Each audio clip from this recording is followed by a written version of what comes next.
Once upon a time, a young girl named Emily lived in a small town nestled in the heart of the forest. She was an adventurous girl who loved exploring the forest and uncovering its secrets.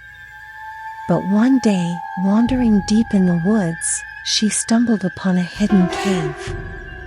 Intrigued, she ventured inside, not realizing the terror that lay ahead.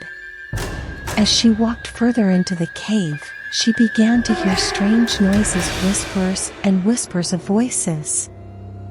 At first, she thought it was her imagination playing tricks on her, but soon the noises grew louder and more distinct. She could hear laughter, screams, and sobs, but she couldn't see anyone. Terrified, Emily tried to turn back, but the cave seemed to be closing on her. She felt she was sucked into a never-ending maze with no way out.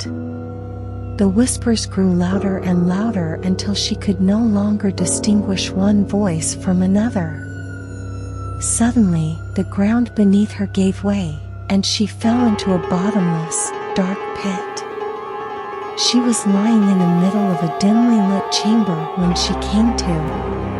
She looked around and saw that she was surrounded by rows and rows of skeletons piled high on top of one another. Her screams echoed through the chamber, and she realized that the voices she had heard earlier were the screams of all the previous victims who had fallen into the pit, doomed to spend eternity trapped in this chamber. Panic set in as Emily tried to find a way out, but the chamber walls seemed to be closing in on her.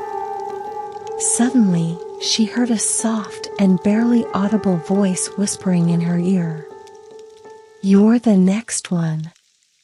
You're the next to join us."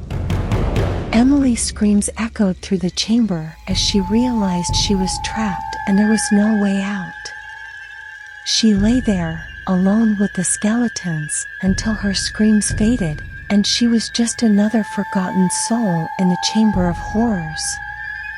The forest rangers have closed and sealed off, but the local villagers believe that if you dare to enter the cave at night, you will hear the screams of all those trapped in the chamber. So beware, for the fate of Emily and all the others may befall you too.